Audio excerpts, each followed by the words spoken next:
Hi everyone, welcome back to my channel Gala Study, and in today's video we are going to start civics, and the first chapter of civics is power sharing. So by the end of this video you will understand every topic very easily.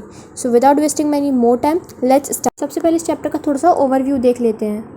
Power in a democracy should not rest with a single organ, यानी कि जो democracy की जो power होती है ना, वो एक सिंगल अंग में, सिंगल ऑर्गन में नहीं रहनी चाहिए.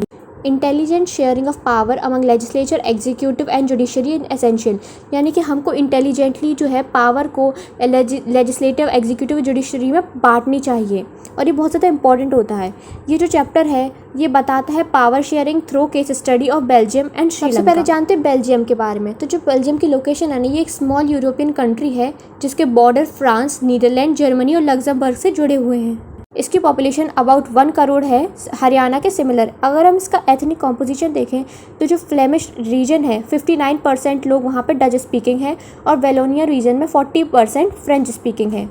ब्रसल्स जो कि कैपिटल सिटी है, वहाँ पर इसका ऑपोजिट है. 18% जो हैं लोग फ्रेंच बोलते हैं और 20% डच बोलते हैं. जो फ्रेंच स्पीकिंग कम्युनिटी है ना, वो ज़्यादा अच्छी है इकोनॉमिकली और ज़्यादा पावर को डिमांड करती है, क्योंकि उनको एजुकेशन पहले मिल चुकी थी, इसलिए वो ज़्यादा पावरफुल थे. अब 1915 और 1916 में एक टेंशन क्रिएट हुई डच और फ्रेंच कम्युनिटीज़ के बीच, और ब्रसल्स जो कि कैपिटल सिटी थी उसने ये चीज़ को स्पेशली ट्रीट किया ताकि बैलेंस को बनाया जा सके. Solution aimed at avoiding dominance by one group and ensuring piece.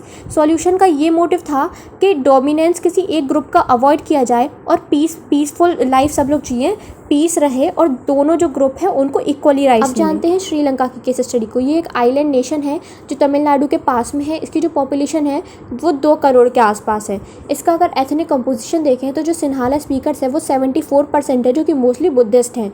Tamil speakers हैं 18%, जिनमें से 2 टाइप के हैं. एक है श्रीलंकन तमिल्स जो कि 13% है, और एक है इंडियन तमिल्स जो कि 5% है. Plantation workers. इंडियन तमिल्स वो थे जिनके जो फोर फादर्स थे ना, वो इंडिया से आए थे as a plantation worker during colonial period. और अदर 7% जो थे वो क्रिश्चियंस थे, जो दोनों थे, तमिल और सिन्हाला थे ना, वो मेजॉरिटी में थे, तो उन्होंने पॉलिटिकल पावर को हेल्ड किया. इस वजह से जो तमिल्स थे उनको मार्जिनलाइज्ड महसूस हुआ, क्योंकि न उन्हें अनइक्वल राइट्स मिल रहे थे और ना ही उन्हें रिप्रेजेंटेशन मिल रही थी. इसकी वजह से बहुत से कन्फ्लिक्ट्स हुए और उन लोगों ने डिमांड की सेपरेट स्टेट के लिए. Unlike Belgium, power was not shared leading to ethnic tension. Belgium की तरह पावर को शेयर नहीं किया गया था, इस वजह से बहुत सी टेंशन आ रही थी. की डिफरेंस देखते हैं तो जो फर्स्ट एस्पेक्ट है वो है पावर डिस्ट्रीब्यूशन. बेल्जियम ने पावर को जो डिस्ट्रीब्यूट किया, कम्युनिटीज़ में शेयर किया, लेकिन श्रीलंका ने मेजॉरिटेरियनिज्म को अपनाया. श्रीलंका ने जो सिन्हालास थे उनको मेजॉरिटी में कंसंट्रेट किया.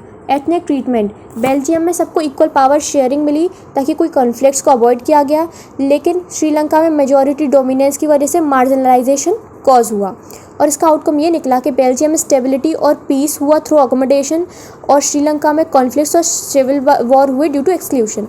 अब एथनिक की डेफिनेशन जानते हैं. एक सोशल डिवीजन जो शेयर्ड कल्चर, लैंग्वेज और एंसेस्ट्री पे हो, इसे हम लोग एथनिक बोलते हैं. अब देखते हैं मेजॉरिटेरियनिज्म इन श्रीलंका. जो फर्स्ट ये है इंडिपेंडेंस एंड सिन्हाला सुप्रीमेंसी. जो श्रीलंका था ना, वो इंडिपेंडेंट हो गया था 1948 में. Sinhala community majority establish majoritarian policy to dominate government and society. जो सिन्हाला कम्युनिटी थी वो मेजॉरिटी में थी, तो उसने मेजॉरिटेरियन को एस्टेब्लिश किया और वो डोमिनेट कर रही थी गवर्नमेंट और सोसाइटी पर. 1956 में एक्ट लाया गया जिसने सिर्फ सिन्हाला को ही ऑफिशियल लैंग्वेज बना दिया. जो तमिल लैंग्वेज और इंटरेस्ट थी उसको डिसरिगार्ड कर दिया गया. जो गवर्नमेंट पॉलिसीज़ होती थी वो सिर्फ सिन्हाला एप्लीकेंट्स को ही फेवर करती थी जॉब्स के लिए. बुद्धिज़्म को स्टेट प्रोटेक्शन भी दी गई. इसमें तमिल जो लोग थे उनको बहुत ज़्यादा एलिनिएटेड फील हुआ, और उनका रिस्पांस ये रहा कि उन्होंने डिमांड किया इक्वल राइट्स और ऑटोनॉमीज़ को, लेकिन वो डिनाई कर दिए गए. और इस वजह से जो तमिल पॉलिटिकल ऑर्गेनाइजेशन थी उनने डिमांड किया इंडिपेंडेंस, तमिल इलाम मतलब सेपरेट स्टेट. इस वजह से सिविल वॉर हुई, डिस्प्यूट्स हुए सिन्हाला और तमिल कम्युनिटीज़ के बीच में, जिस वजह से सिविल वॉर हुई. थाउजेंड्स मारे गए, बहुत से रिफ्यूजीज़ हो गए, मतलब कि उन्हें अपनी ही कंट्री को छोड़कर भागना पड़ा, और जो सिविल वॉर थी वो 2009 में एंड हुई. वहीं पर बेल्जियम में अकोमोडेशन हुआ. फर्स्ट रिकॉग्नाइजेशन ऑफ डाइवर्सिटी, यानी सारी डाइवर्सिटी को देखते हुए एक बहुत अच्छा फैसला लिया गया. Belgium recognise regional and linguistic difference. 1970 से 1993 तक जो कॉन्स्टिट्यूशन अमेंडमेंट्स थे वो बनाए गए ताकि इक्वलिटी लाई सके. इक्वल रिप्रेजेंटेशन दिया गया डच और फ्रेंच स्पीकिंग मिनिस्टर्स को सेंट्रल गवर्नमेंट में कुछ लॉज दिए गए अप्रूवल के लिए दोनों लैंग्वेज ग्रुप से। State government for 2 reasons, Dutch और फ्रेंच के लिए स्टेट गवर्नमेंट भी थी। वहीं थर्ड कम्युनिटी गवर्नमेंट फॉर्म की गई। ये जो गवर्नमेंट थी वो पीपल ऑफ डच, फ्रेंच और जर्मन कम्युनिटीज़ द्वारा इलेक्ट की जाती थी। ये लैंग्वेज, कल्चर और एजुकेशन रिलेटेड मैटर को हैंडल करता था और इसका रिजल्ट ये हुआ कि कोई भी कम्युनिटी ने डोमिनेट नहीं किया और पीस और हार्मनी मेंटेन हुई among different groups. Learning from Belgium and Sri Lanka. तो अब देखते हैं कि हमने बेल्जियम और श्रीलंका के केस से क्या सीखा। दोनों ही डेमोक्रेसीज थी लेकिन उन्होंने पावर शेयरिंग को डिफरेंटली हैंडल किया। बेल्जियम ने फीलिंग्स और जो इंटरेस्ट था दूसरी कम्युनिटी की उसकी रिस्पेक्ट की और इसका रिजल्ट ये हुआ कि सब ने पावर शेयरिंग के अरेंजमेंट को एक्सेप्ट किया।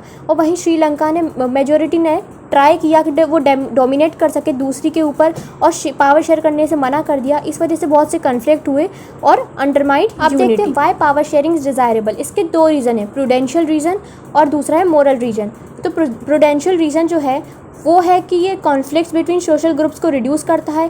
इसकी वजह से स्टेबिलिटी आती है पॉलिटिकल ऑर्डर में। ये हेल्प करता है कि वायलेंस को अवॉइड कर सके और पॉलिटिकल इंस्टेबिलिटी को। Imposing majority will may look attractive short term but harms और नेशन यूनिटी लॉन्ग टर्म। यानी कि मेजॉरिटी अपना जो इम्पोज करती है वो लगता तो अट्रैक्टिव है लेकिन शॉर्ट टर्म में, बट इस वजह से नेशनल यूनिटी में बहुत ज़्यादा प्रॉब्लम आती है। तो जो पावर शेयरिंग होती है ना वो डेमोक्रेसी की बहुत ज़्यादा स्प्रेड होती है। पीपल्स के पास राइट होता है कि वो गवर्नेंस में कंसल्ट कर सकें। Legitimate government involve citizen participation, इसमें सिटीजन का पार्टिसिपेशन रहता है। जो democracy is strengthened when people take stake in the system. जो डेमोक्रेसी है वो स्ट्रेंथेंड होती है। पावर शेयरिंग एक ऐसा कॉन्सेप्ट इमर्ज हुआ जो अपोज करता है एक पर्सन और ग्रुप को डोमिनेशन से। की democratic principle, people are the source of all political power. Democracy involve करती है self governance and inclusion of diverse groups and views. Distributing power among citizen and institution ensure better governance. यानी power को distribute करना among citizen and institution, इससे better governance ensure होता है। Forms of power sharing modern democracy, यानी modern democracy में power sharing के क्या क्या फॉर्म्स होते हैं। फर्स्ट होता है among different organs of government. 3 types के ऑर्गन्स होते हैं, लेजिस्लेटिव, एग्जीक्यूटिव और जुडिशरी। इसमें जो पावर होती है वो तीनों के पास इक्वली होती है। इसको हॉरिजॉन्टल डिस्ट्रीब्यूशन ऑफ पावर भी कहा जाता है। ये जो हर ऑर्गन होता है वो एक दूसरे पर चेक्स और बैलेंस का सिस्टम करता है, यानी कि हर एक दूसरे पर नज़र रखता है। किसी भी सिंगल ऑर्गन के पास अनलिमिटेड पावर नहीं होती है। सेकंड होता है among governments at different level, यानी डिफरेंट लेवल जो डिवीजन होता है सेंट्रल स्टेट गवर्नमेंट के बीच में, उसको कहते हैं डिफरेंट लेवल्स। इसको फेडरल डिवीजन ऑफ पावर भी कहते हैं। इसमें फर्दर लोअर लेवल्स भी होती हैं जैसे कि म्यूनिसिपैलिटी, पंचायत। जो डिफरेंट लेवल होती हैं उनके पास डिफरेंट पावर होती है जो कि कॉन्स्टिट्यूशनली मेंशन्ड होती हैं। अब देखते हैं among different social groups, ensure fair representation for religious and linguistic groups. इसका एग्जांपल कम्युनिटी गवर्नमेंट आप देख सकते हैं। इसमें रिजर्व कंस्टिट्यूएंसीज भी होती हैं जो मार्जिनलाइज कम्युनिटी जैसे कि वुमेन, एससी और एसटी के लिए। इसका ये होता है कि जो सोशली वीकर सेक्शन है उनको भी मौका मिल सके आगे बढ़ने का। लास्ट टाइप की जो कि होती है power sharing among political parties, pressure groups and movement. जो पावर होती है वो शेयर की जाती है कॉलिशन गवर्नमेंट और एलियंस से। मतलब कि जब एक मेजॉरिटी जो पार्टी होती है उसको वोट्स नहीं मिल पाते हैं तो वो दूसरी पार्टी को भी अपने साथ ज्वाइन कर लेती हैं, ऐसे कॉलिशन गवर्नमेंट कहते हैं। ये इंकरेज करती है मल्टी पार्टी सिस्टम को और कॉम्पिटिटिव डेमोक्रेसी को। प्रेशर ग्रुप्स और जो इंटरेस्ट ग्रुप्स होते हैं, बिजनेस पीपल, फार्मर्स, ये डिसीजंस को इन्फ्लुएंस करते हैं। ये इंश्योर करते हैं कि पावर एक ही हाथ में ना रहे। तो यही था हमारा छोटा सा चैप्टर पावर शेयरिंग। चैप्टर समझ में आ गया हो, अगर आ गया हो तो वीडियो को लाइक, सब्सक्राइब और शेयर कर देना ताकि आने वाली वीडियो की नोटिफिकेशन को आप मिस ना कर सको। मिलते हैं अपनी नेक्स्ट वीडियो में, तब तक के लिए take care, bye bye, thanks for watching.